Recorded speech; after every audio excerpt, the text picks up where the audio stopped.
Se eu posso explicar novamente sobre aquele trabalho, agora já era. Posso, explico sim. O que exatamente você quer saber sobre o trabalho? Vamos lá.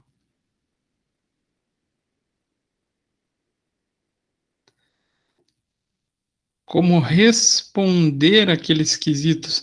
Vocês não vão responder, gente. Muito cuidado com isso.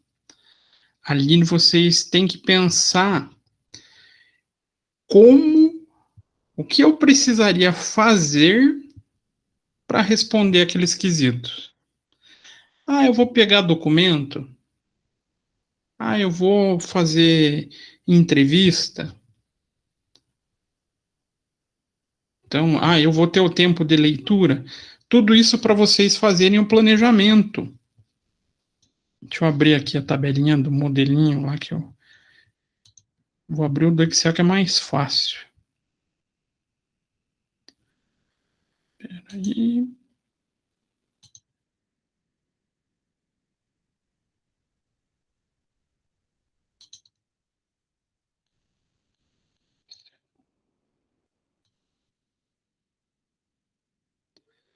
Então, deixa eu compartilhar aqui com vocês.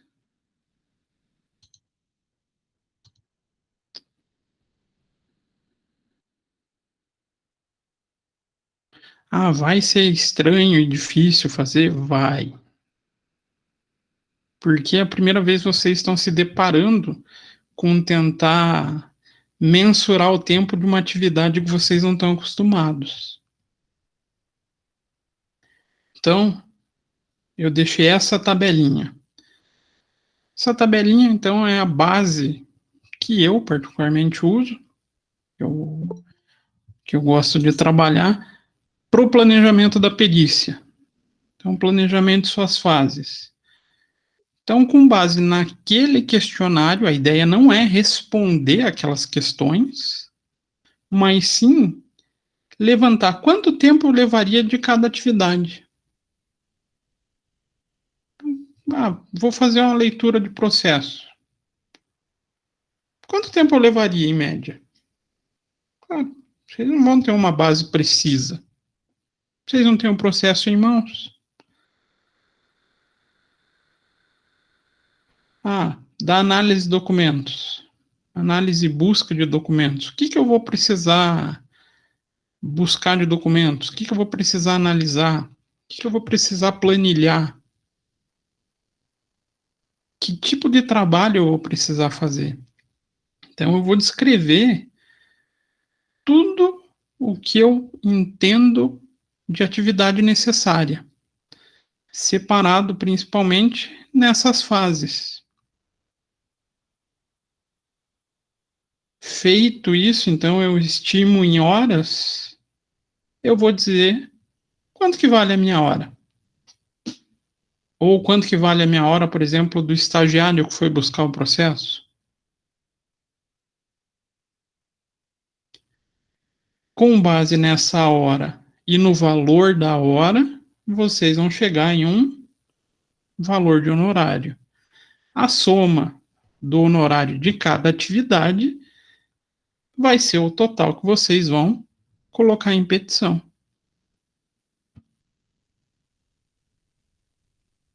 Então, a ideia não é responder as questões. Ainda não. Vai ter um trabalho mais para frente que vocês vão responder. Mas aí tem elemento para vocês poderem efetivamente responder. Por enquanto, é só mais exercício de petição mesmo. Então, não é uma base precisa que vocês vão conseguir elaborar. Deu para captar, Caroline?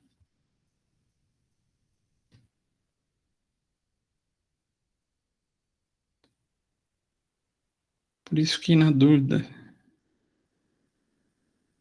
Não tinha nada que dava para responder. Não, realmente não tem.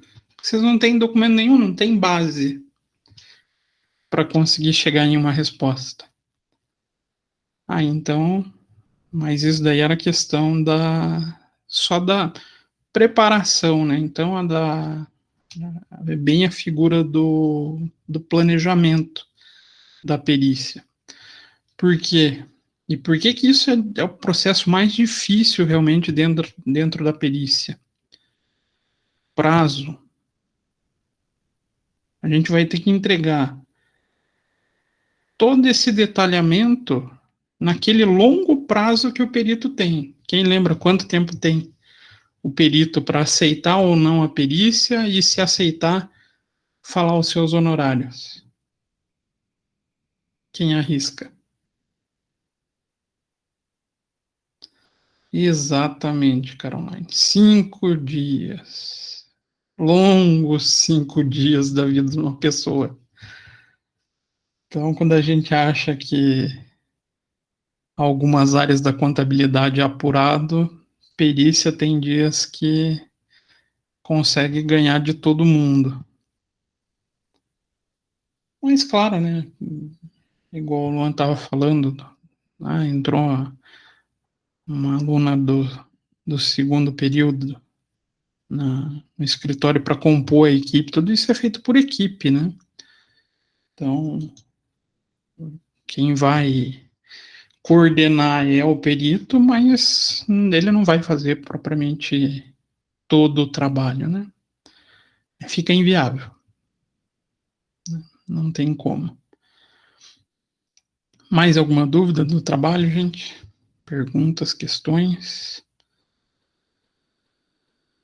Professor, eu fiquei com uma dúvida sobre o valor daqueles honorários ali. Eles estão próximos da realidade ou foi só inserido valores fictícios? Não. Foi só fictício para não deixar vocês tão Desanimado, né? tão Porque é bem. Porque preocupados. é bem- É que varia muito. Isso até o que foi tratado na aula passada. Varia do tipo de perícia, do porte do autor e do réu, da complexidade, inclusive até do resultado que possa trazer perante a sociedade. Eu exemplifiquei o caso da discussão do ICMS na base de PIS e COFINS. Isso, para efeito social, tem uma base muito grande. Então, o perito que tratou com isso fez uma bela de uma cobrança. Porque o nome dele ali está em jogo num projeto muito grande. Então, tem vários fatores. Não, é algo novo que eu vou ter que desenvolver todo um processo pericial novo. Não, é algo que eu já estou mais habituado, que eu já tenho planilhas prontas. Tudo isso vai variar. O que está próximo ali, o que eu falo a verdade, isso na esfera civil, tá? É o honorário do laudo. Deixa eu abrir de volta lá.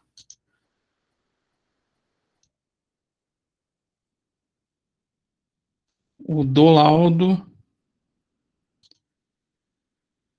fica mais ou menos entre 400 e 500 reais por hora. Porque aqui a gente considera a mão de obra do perito mesmo.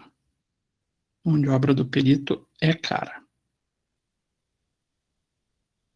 Tem que ser, né? A única forma que ele vai acabar recebendo, né? Porque não é E mensalista. querendo ou não, ele é um profissional especializado e que está colocando, além da reputação, a sua responsabilidade civil e criminal perante o resultado desse laudo. Então, ele tem que assumir o custo referente a esse risco, né? Então, por isso, mão de obra de auditor e de perito são realmente, vamos falar assim, salgadas. O auditor que eu digo, o auditor que trabalha com auditoria de empresas de capital aberto. Então, você vai fazer auditoria de capital aberto, você vai pôr um honorário, vamos falar assim, para o auditor prazeroso, né? A mesma coisa é para o perito, pela responsabilidade que ele tem na resposta ou na divulgação tanto do laudo ou, no caso da auditoria, do relatório de auditoria, né? E lembrando que a gente responde civil e criminal perante isso. Olha o problema, né? Então, a dúvida, a média ali de valor do honorário que está condizente é o do perito mesmo. Aquele ali é alto. Perfeito, professor. Obrigado. E hoje falaremos... É só para verificar nos honorários mesmo e peticionar, né? Lembrem-se que vocês vão colocar para um juiz. Vai colocar para o juiz o que tem que seguir? Aquela ordem no cabeçalho. Identifica para quem você está direcionando. Processo. Autor, réu, assunto.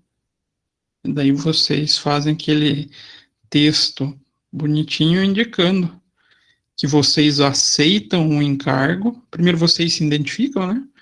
Aceitam o encargo e faz a precificação. Aí, com base nessa petição, que vai para as partes para eles questionarem ou darem o aceite. Né? Tem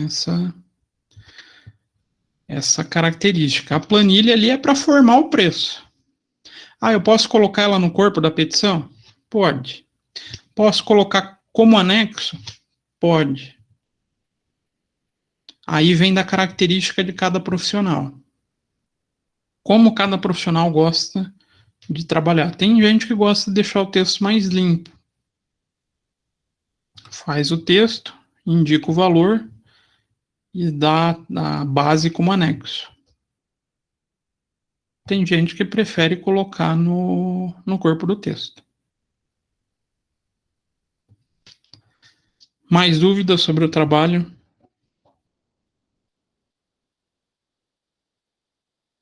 Sim, não, talvez. É possível.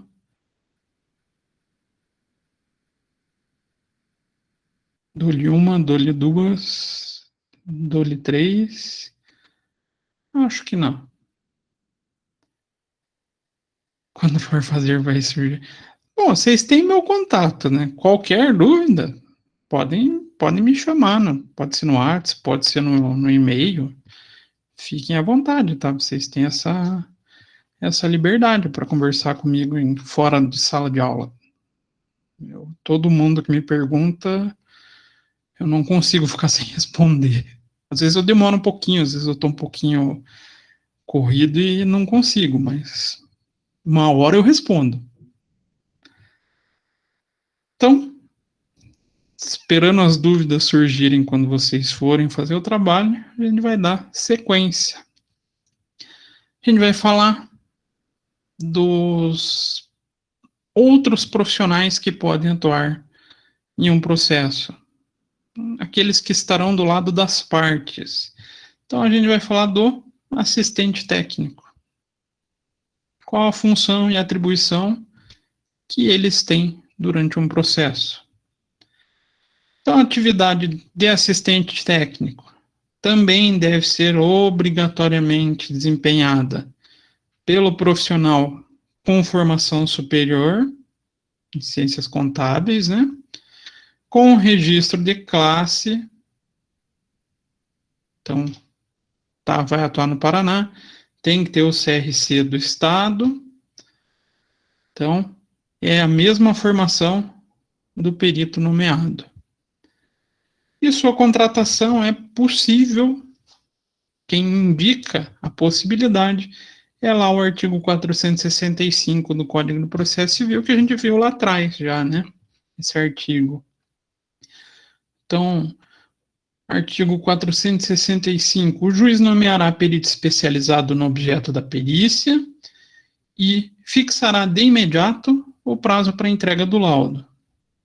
Aí lá no parágrafo 1º, e incumbe as partes dentro de 15 dias, contada a data da intimação do despacho. Então, foi feita a nomeação do perito.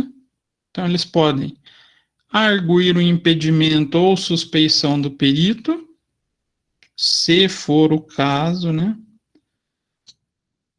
Então, aí a gente tem lá quais os 3 tipos mesmo? São 2 de impedimento e uma de suspeição. A suspeição é suspeição, né? Mas o impedimento a gente divide em 2. Quem lembra quais são? Impedimentos legais, né? E o segundo, que ele está voltado mais ao conhecimento e à estrutura técnico-científico. A gente tem essas 2 possibilidades de impedimento e a suspeição. Então, vocês atuando como assistente, vocês veem uma possibilidade de questionar a nomeação desse perito, vocês têm a liberdade de peticionar dentro desses 15 dias, só que sempre comprovando se ele o fato, né? Então, ele é parente do autor, vai ter que comprovar isso. Nem sempre isso é tão fácil. Aí as partes também podem indicar o assistente técnico. Então, agora eu escolho um profissional perito para me auxiliar, para me acompanhar durante esse processo. Então, ele vai acabar, então, podendo participar do processo pericial, fazendo acompanhamento e apontando divergências ou não. Vai depender da forma de atuação do próprio perito e dos assistentes. E como parte, ele pode apresentar os seus quesitos. Lembrando, não é obrigatório ter um assistente nomeado, um assistente contratado, né? Não é nomeado. Um assistente contratado para fazer a apresentação de quesitos. Mas, como o perito, querendo ou não, o assistente técnico, ele também é um perito, ele tem conhecimento sobre o assunto, ele é uma pessoa indicada a auxiliar na apresentação desses quesitos. Então, no caput desse artigo é tratado o prazo de entrega do laudo, fica sempre a critério do juiz, e esse prazo não tem definido no Código de Processo Civil. Então, não existe padrão. Cada juiz define ao seu modo. E o que eles levam em consideração, em geral? A complexidade, a quantidade de participantes ou das partes envolvidas, ou seja, o contexto de todo o processo. Ele é um processo simples, ele vai dar um prazo menor. Ele é um processo que o juiz considera delicado, ele vai dar um prazo maior.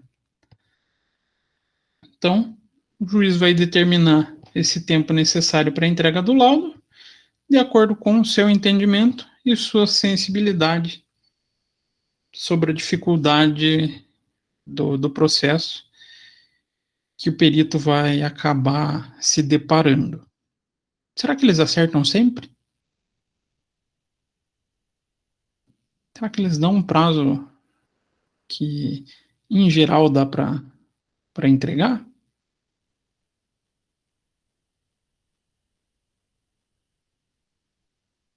Ou ele pode errar?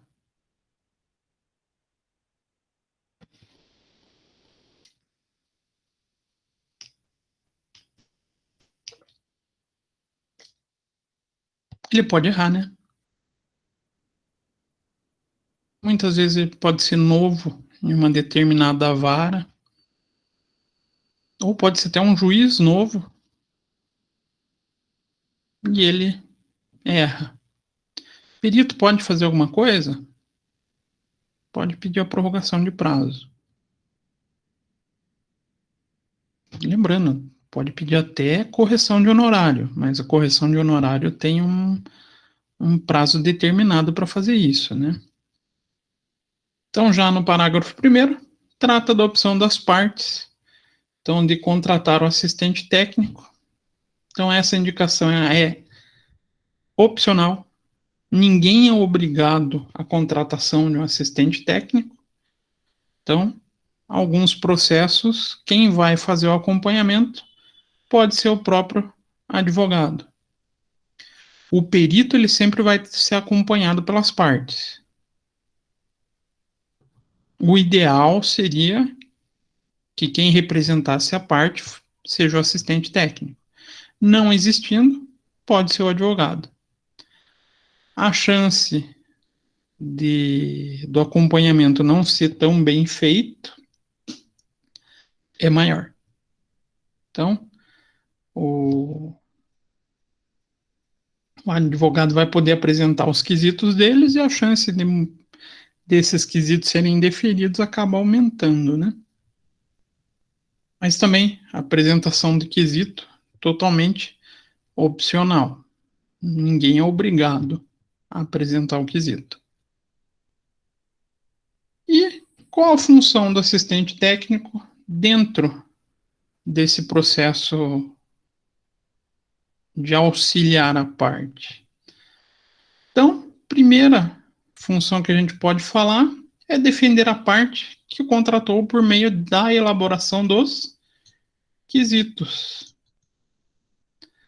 Então, deve ser feito com todo rigor tecnológico, bem como colocar-se à disposição do perito nomeado para auxiliá-lo na busca dos documentos. Por que o perito vai ter interesse em tentar montar quesitos? Ele pode tentar, não vou falar direcionar, que direcionar é uma palavra forte, mas ele pode tentar trazer quesitos onde os elementos favoreçam o seu cliente?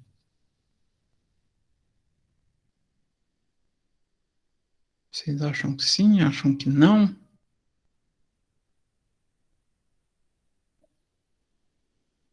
Sim, é totalmente possível.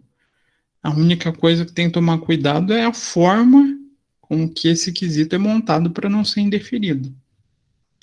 Mas é totalmente possível. E por que se colocar à disposição do perito nomeado? Por que será?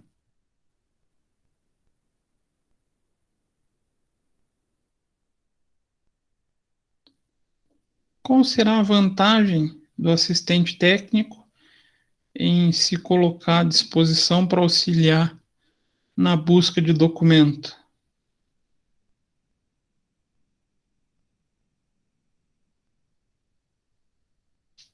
Alguém de vocês é daqueles que, quando leva o carro para a mecânica, gosta de ficar vendo o que o mecânico está fazendo?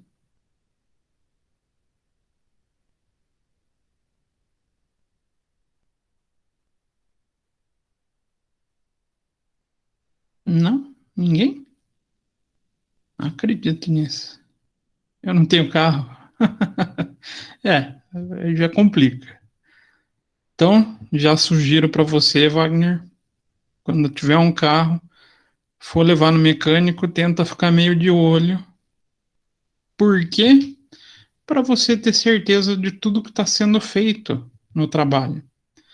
A mesma coisa vai ser a função do perito assistente. Ele vai ter noção de tudo que o perito nomeado está realizando e podendo tirar proveito disso.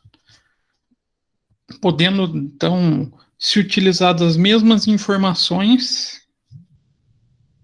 Então, no mesmo momento que o perito nomeado já faz essa busca, ele vai conseguir, então, trazer elementos para o seu próprio trabalho. que ele também vai entregar. A única coisa é que ele não entrega um laudo. O laudo é do perito nomeado. O que ele entrega? Um relatório. Se não entrar em um acordo, pode acontecer uma situação dessa. Então, cabe a ele ainda apresentar o parecer pericial contábil, então, conforme preceitua o parágrafo 1º do artigo 477. Então, artigo 477, o perito protocolará o laudo em juízo no prazo fixado pelo juiz, pelo menos 20 dias antes da audiência de instrução e de julgamento. Por que esse prazo para o perito nomeado?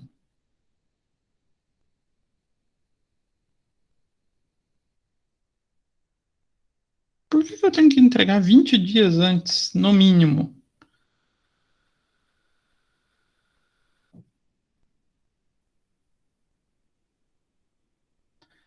Lembrando aqui, o assistente técnico vai apresentar seu parecer. O assistente técnico tem que ter acesso antes do próprio julgamento às respostas do perito, para poder afirmar se ele concorda ou se tem pontos de desacordo entre eles. E assim poder, dentro do seu parecer, então dentro desse relatório, ele vai afirmar que a resposta do quesito X, Y, ele discorda e traz a sua fundamentação para poder discordar. Então, as partes serão intimadas para querendo manifestar-se sobre o laudo, o prazo de 15 dias, então podendo o assistente de cada uma das partes apresentar esse respectivo parecer. Então, dentro de 15 dias, eles vão poder apresentar um parecer e fazer uma contestação sobre as respostas apresentadas pelo perito. 15 dias parece um número meio mágico dentro do direito. Muita coisa dentro do direito a gente tem 15 dias para fazer movimentação, para responder ou para decorrer prazo. A única coisa ali que é menor do que esses 15 dias é o dito do aceite do perito nomeado, que daí é só os 5 dias. Então, para que o perito assistente tenha os seus 15 dias para impugnar ou para apresentar o seu parecer, né? Precisa ser entregue antes. O laudo tem que ser entregue antes desse prazo, né? E as atribuições? O que se considera como atribuições do assistente técnico? Então, primeiro, auxiliar a parte na elaboração dos quesitos. Ele é o profissional mais indicado por conhecer efetivamente sobre esse processo pericial. É melhor que o advogado, que ele pode conhecer o processo legal, mas não tem o domínio técnico sobre o assunto que pode estar sendo discutido. Segundo, auxiliar o perito na busca de elementos para elaboração do laudo pericial contábil. Então, é aquela forma de se dispor a auxiliar na busca dos elementos, até para a sua própria conveniência, para a sua coleta de informação, para a sua formação de base, para poder elaborar o seu parecer. Então, terceiro, elaborar o parecer pericial contábil de acordo com a parte que o contratou. Isso é importante. Assistente técnico, sempre vai ter que passar pela aprovação do seu contratante para poder apresentar um parecer. Se a parte ou o advogado da parte achar conveniente não apresentar, ele não apresenta. Então, de repente, as respostas acabam prejudicando o seu cliente, melhor não apresentar. Então, sempre passa pelo crivo do contratante. Então, no caso do primeiro item, que trata da elaboração de quesitos, o assistente técnico deve se atentar ao item 17 da NBC-TP 01. Então, item 17, o perito contador assistente que assessorar o contratante na elaboração das estratégias a serem adotadas, na proposição de soluções por acordo ou demanda, cumprirá, no que couber, os requisitos dessa norma. O que ele quer dizer com isso, esse item 17?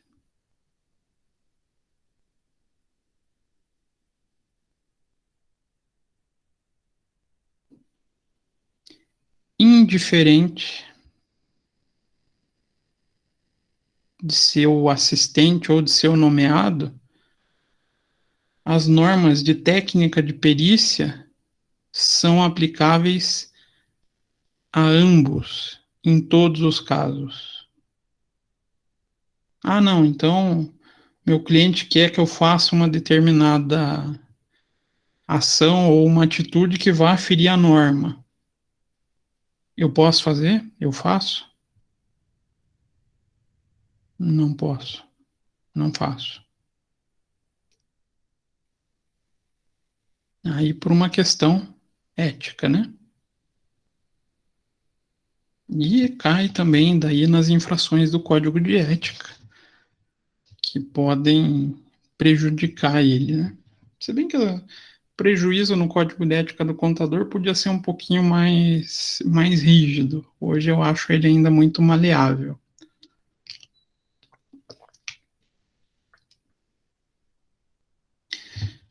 E aqui tem um favorecimento do trabalho em conjunto.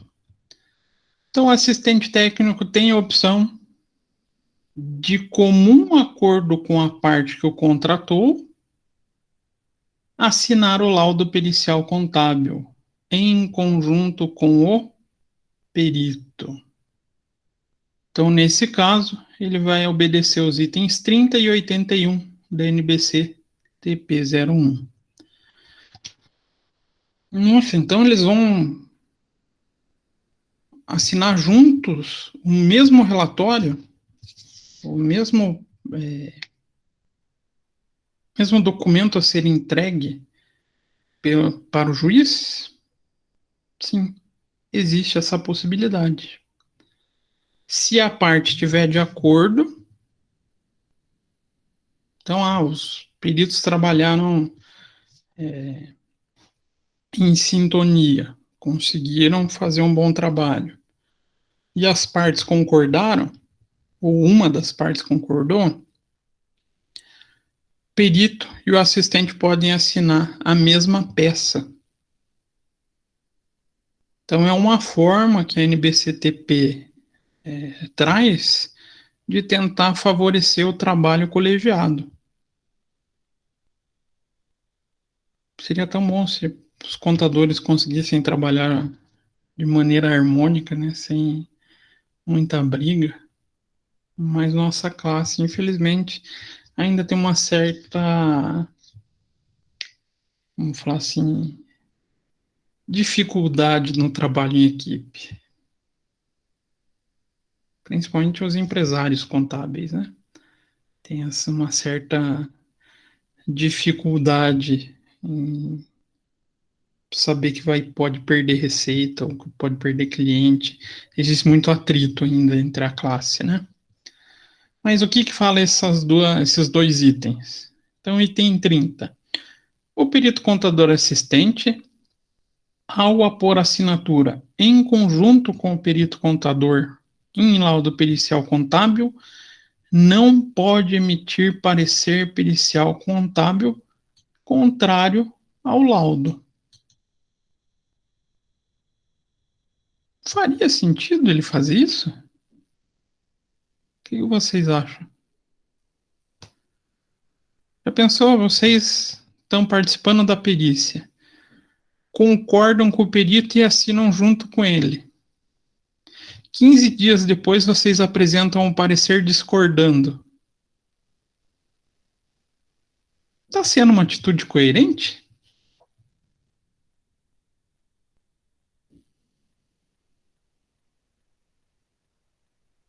Por que não, Wagner? Você vai estar discordando do seu próprio trabalho, não é? Do que você mesmo assinou como verdadeiro no laudo. Aí depois você apresenta um parecer se autocontestando. Fica estranho, né? Então, a norma prevê isso, mas nem precisaria muito da norma para entender o porquê não se faria isso. Você vai estar se autocontestando mais a norma, por garantia, né? Já que ser humano é capaz de algumas coisas fora do padrão, fora da normalidade, a norma vem e garante, ó, você não pode assinar, não pode apresentar parecer se você assinar.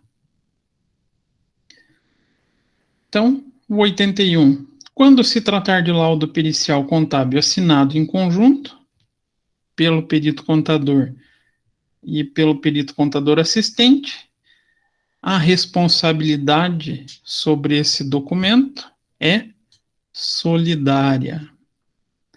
Então, deu alguma coisa errada nesse laudo, quem responde? Todo mundo que colocou a sua assinatura. Se está errado, o erro não foi de um, foi de todo mundo que participou daquele processo. Agora eu pergunto, vocês acham que acontece comumente isso?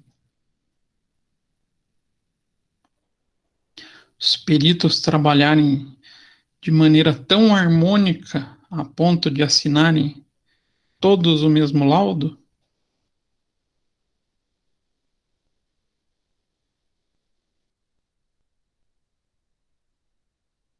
Sim, não, talvez. É possível.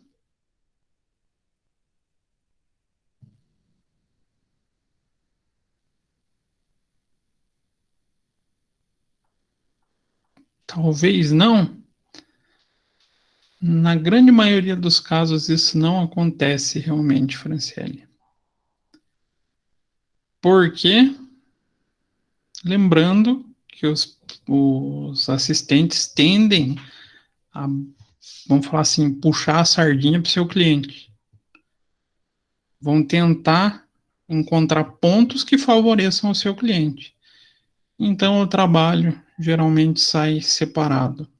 Então, acaba aparecendo o laudo e os 15 dias depois, os pareceres com alguns questionamentos sobre o que... Questionamentos não, né?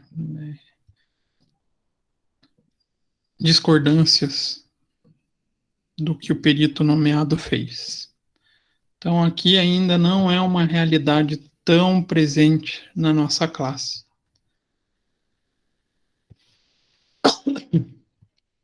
Então, caso o laudo pericial tenha sido elaborado por profissional de outra área sem formação de ciências contábeis, o assistente técnico não pode assinar em conjunto com o perito nomeado.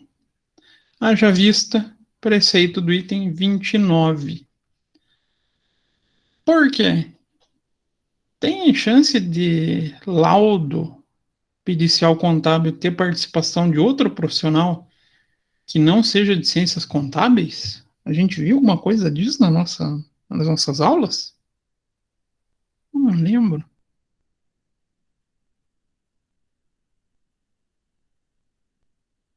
Tem, será? Será que eu posso chamar um médico para participar? Um engenheiro? Sim, sim, né, Wagner? Verdade. É o tal do laudo interprofissional, né? Ah, então a gente ainda tem que levar, inclusive, em consideração na hora de precificar. Quando acontecer esse tipo de coisa, o assistente técnico é impossibilitado de assinar junto. Então, lá no item 29 vai falar sobre isso. O perito contador assistente não pode firmar o laudo pericial quando o documento tiver sido elaborado por leigo ou por profissional de outra área, devendo, neste caso, apresentar o seu parecer pericial sobre a matéria investigada. Então, surgiu um profissional que não seja da área contábil, acaba com a possibilidade da assinatura em conjunto. Sobre as funções do assistente e suas atribuições, pergunto, ficou dúvidas, questões? É uma função muito diferente da do perito?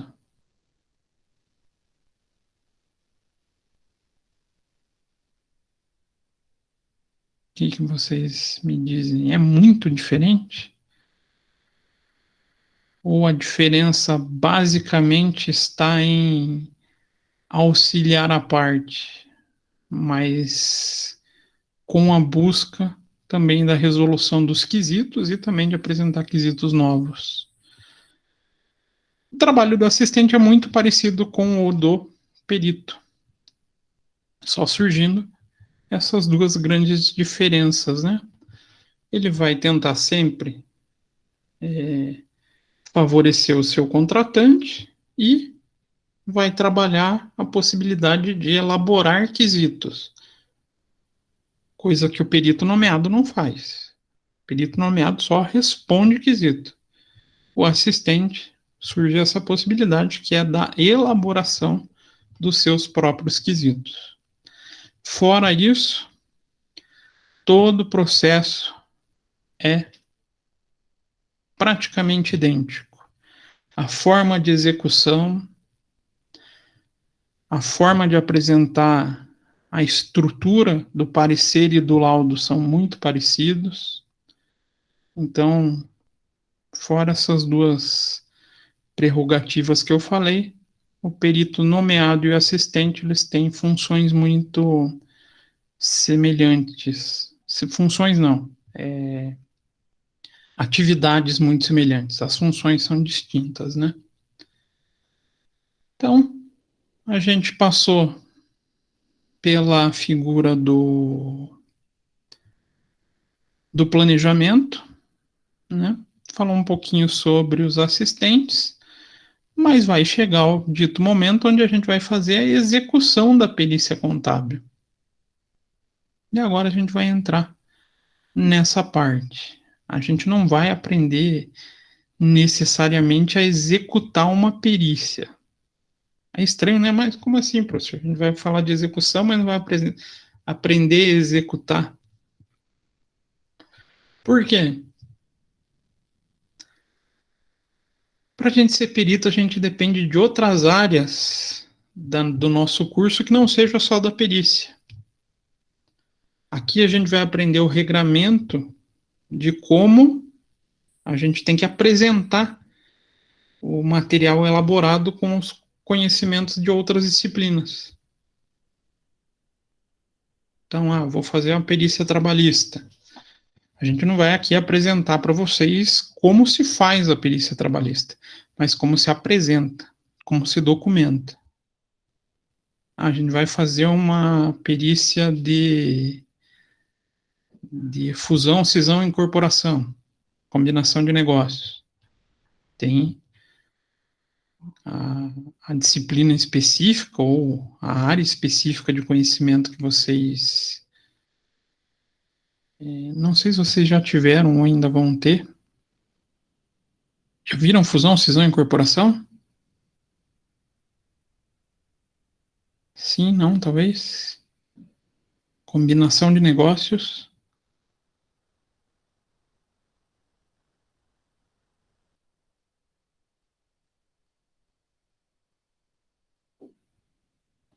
Não me recordo.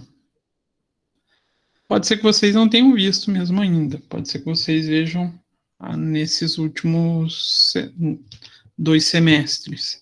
Porque é um dos temas mais avançados que a gente tem na contabilidade.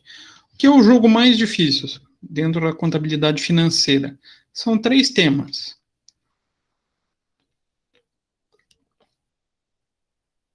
Consolidação de balanço, que não é difícil, mas dos temas principais da contabilidade é um dos mais delicadinhos de trabalhar em sala de aula. Então, essa consolidação, aí a gente tem a combinação de negócios, que é a fusão, cisão e incorporação. Esse é um dos temas realmente mais difíceis que a gente tem. E conversão de balanço para moeda estrangeira. Para mim, são os temas mais avançados que vocês teriam para ver dentro da contabilidade. E um que é muito foco da perícia é a combinação de negócios. Porque para você registrar na junta comercial uma combinação de negócios, então vocês vão chegar lá na junta registrar a fusão de 2 empresas, vai ter que ter um laudo pericial. Então, um laudo extrajudicial, tá? Então, existem 2 tipos de justiça, nas quais os profissionais de contabilidade auxiliam desempenhando a atividade de peritos contadores. Justiça civil, que daí entra a tributária, né? E a justiça trabalhista. Aqui em Curitiba, como funciona a figura de honorários? Em via de regra, isso pode variar de acordo com a decisão do juiz. Na justiça civil, honorário pericial só tem seu início se foi feito pagamento dos honorários através de depósito judicial. Na justiça trabalhista, isso não é tão comum, já acontece menos do que na civil. Então, na justiça trabalhista, a gente encontra muitos casos onde o juiz solicita o pagamento na hora da entrega do laudo. E essa diferença entre tratamento de honorário, cadê meu ponteiro de mouse? Está aqui. De tratamento de honorário pericial, deve ser disposto do artigo 95 do Código de Processo Civil, que dá ao juiz essa opção do momento da cobrança. Então, artigo 95.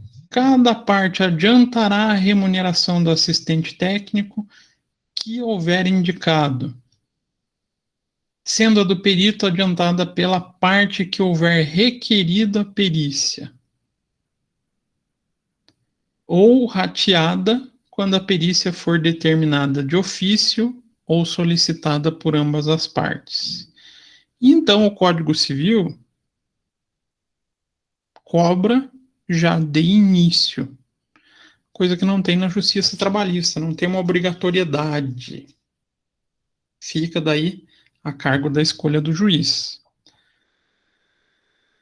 Então, vocês estão lá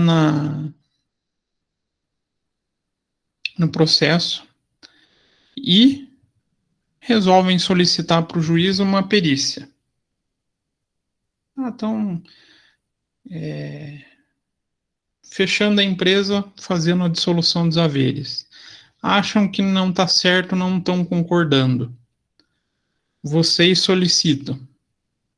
Se vocês solicitarem por espontânea vontade, vocês vão ter que logo no deferimento da perícia e no aceite do perito com a determinação do honorário, vocês vão ter que fazer o depósito judicial.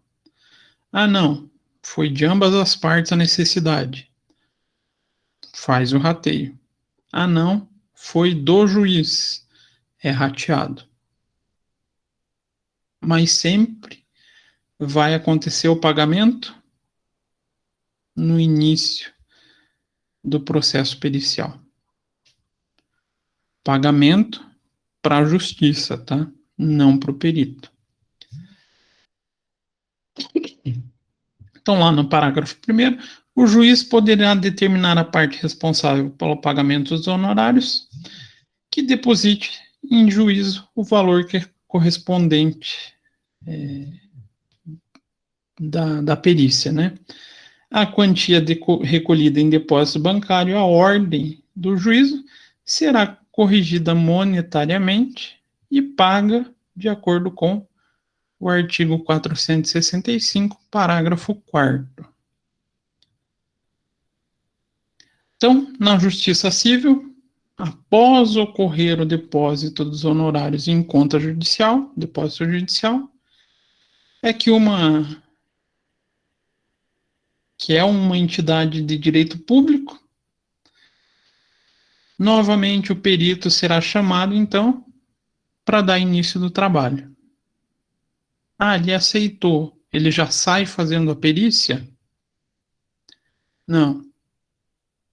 Ele aguarda que ocorra o depósito judicial, a parte vai ter que apresentar, vai ter que protocolar o cumprimento da determinação judicial, aí sim o perito tem autonomia para começar a elaboração dos trabalhos. Então, quando que o perito vai efetivamente começar a colocar a mão na massa, vai correr atrás de documento, fora a carga nos autos, né, que é a leitura do processo, sempre depois que já tiver sido feito o depósito judicial. Então, após fazer a carga dos autos, então o perito inicia o processo de elaboração do laudo, partindo dos papéis de trabalho que ele já vinha coletando, aquela situação que eu comentei com vocês já várias vezes. Vai fazendo a leitura, ele já vai selecionando tudo que ele pode ter de material útil e verifica e faz a busca de todo e qualquer documento que ele venha necessitar. Então, ele já utiliza tudo que tem em seu poder e vai fazer o que ele vai fazer o levantamento do que ele ainda pode. Então, ele pode fazer suas diligências fazendo busca de novos elementos para a elaboração do seu laudo. Se houver necessidade de novos documentos, o perito sempre vai ter que utilizar o quê? As diligências. Então, o perito fará diligências necessárias para obtenção. E toda diligência vai ser com auxílio ou do assistente técnico, e caso não tenha sido contratado um assistente técnico, um representante da parte. Diligência, sempre formalizado, sempre a gente vai emitir um termo de diligência para ser apresentado, indicando data, local e horário onde vai ser feito o trabalho e o que vai ser feito, mas isso ainda a gente vai ver mais para frente. Então, nessa nova leitura dos autos, o perito verifica se novos documentos foram inseridos e transfere essas informações para os seus papéis de trabalho. e com isso ele vai iniciar a possível elaboração do laudo, bem como todos os anexos necessários para dar conclusão às perguntas apresentadas, né? Que será o item mais importante do documento e que fará o juiz ter seu embasamento para a decisão. Então, o laudo e os seus anexos é a base para o juiz fazer a sua decisão. Mas, para que a gente chegue nesse ponto, tem todo um trabalho de levantamento anterior lá na carga dos autos e depois das diligências e tratamento de todos esses dados, né? Então, a NBC TP01 trata o laudo em seus itens 58 e 59, especificando a maneira como ele deve ser feito. Então, o laudo pericial contábil e parecer pericial contábil são documentos escritos, nos quais os peritos devem registrar de forma abrangente o conteúdo da perícia. Aqui ele está começando a indicar a estrutura. Então, ele vai indicar de forma abrangente o objeto da perícia, o conteúdo da perícia, e particularizar os aspectos e as minudências que envolvam o seu objeto. E as suas buscas de elementos de provas necessárias à conclusão do seu trabalho. Então, obriga a norma que os peritos, no encerramento do laudo pericial contábil ou do parecer pericial contábil, consignem de forma clara e precisa suas conclusões. Mas, para apresentar tudo isso, a gente segue uma forma. A gente tem um modelo definido pela NBCTP de estrutura para laudo, que a gente vai ver mais para frente. Então, na próxima aula, a gente vai falar de síntese do objeto da perícia, que é sobre esse conteúdo abrangente, e também falar sobre a dita diligência. Então, o que é a diligência? Como é que eu vou buscar documento? E como é que eu monto esse documento? Qual a forma? E, quando a gente fala de síntese, como é que a gente dá início a uma redação de laudo? Dúvidas, perguntas, questões? Quando é que a gente pode começar a perícia mesmo?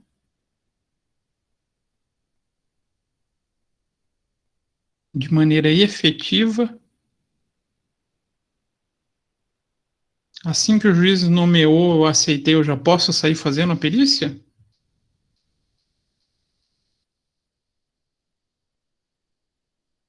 Não, né?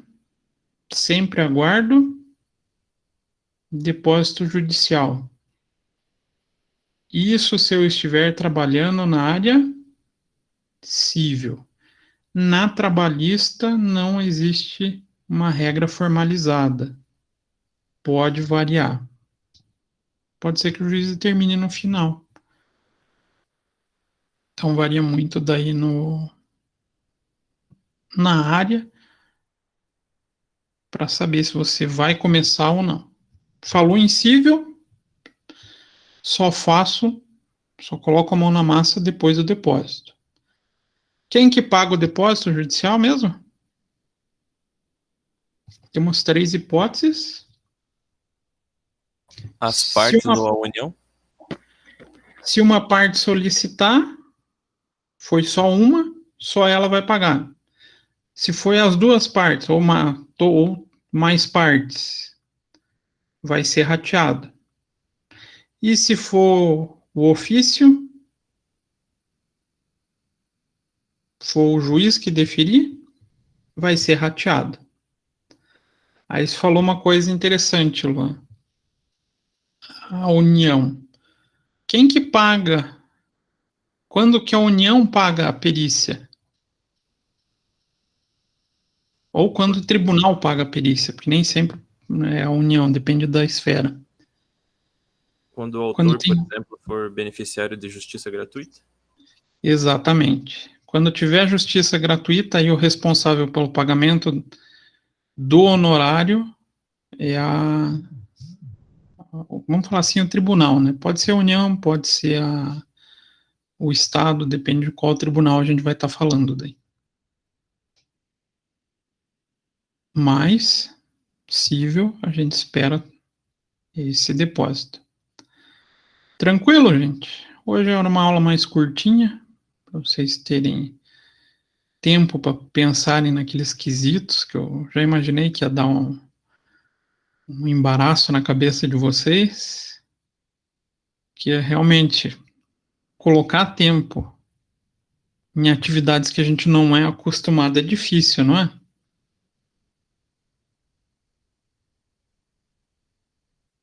que vocês acham? Ah, e será que a gente só usa... A gente tem essa dificuldade só na perícia? Isso é uma dificuldade de gestor também, tá, gente? Ah, vou ter minha equipe. Como é que eu vou saber quantas pessoas eu preciso ter na minha equipe? Eu vou ter que saber as funções que eu vou desenvolver, né? Quanto tempo eu vou ter de trabalho para resolver essas funções ou desempenhar as funções. E com isso eu vou ter que fazer o cálculo de quantas pessoas eu preciso.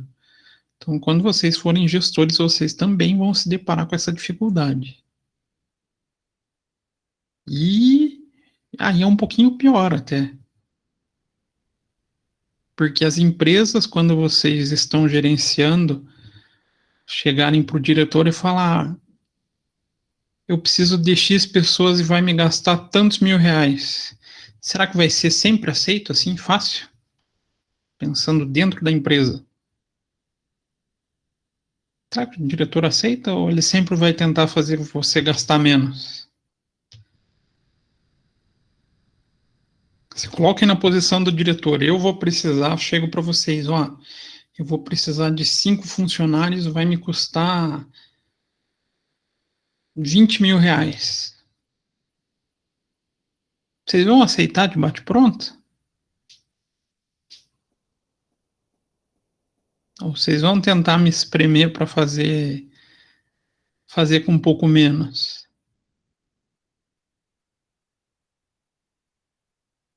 Pensem como diretor de empresa. Nem sempre. Isso mesmo, cara. Na verdade, praticamente nunca. A gente sempre tenta fazer com menos. Lembrando que a função de gestor é fazer a empresa dar lucro. Então a gente tem essa dificuldade de mensurar tempo de atividades, não só na perícia. Isso vocês vão se deparar com qualquer atividade quando vocês tiverem em gestão de equipe. Mas, claro, pensar em um processo pericial que é algo novo para vocês se torna algo um pouco mais delicado, né? Algo um pouco mais... traz um pouco mais de insegurança nessa determinação e nessa precificação, né? Tranquilo? Dúvidas, perguntas, questões?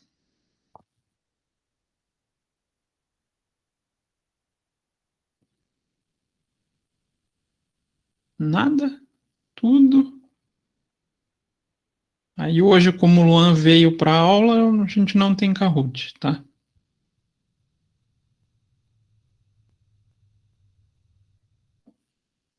Aí o dia que o Luan não vier, a gente faz Kahoot. É uma brincadeira que eu não tive tempo hoje. Hoje foi um pouco sobrecarregado, não consegui montar. Mas tinha elementos bacanas para montar aqui, para vocês pensarem. Mas quando a gente falar de diligência, também dá para montar um Kahoot. Então, próxima aula provavelmente a gente faça. Beleza? Falem comigo, gente. Nem que seja para dar tchau, professor. Fui. Vazei. Então tá, gente. Vocês têm que falar mais comigo, pelo amor de Deus. Ou escrever, pelo menos. Mas estando sem dúvidas, fiquem à vontade para poder jantar, tomar banho, fazer atividade ou de perícia ou de outras disciplinas. Mas semana que vem, se Deus quiser, estamos aqui no mesmo bate-horário, bate-canal.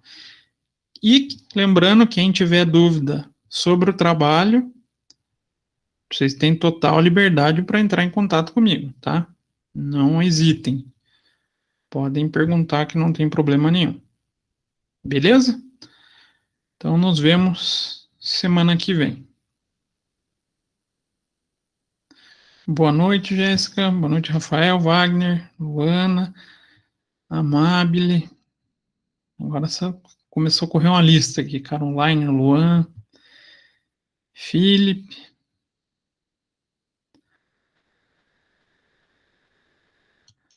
Vou interromper aqui a gravação.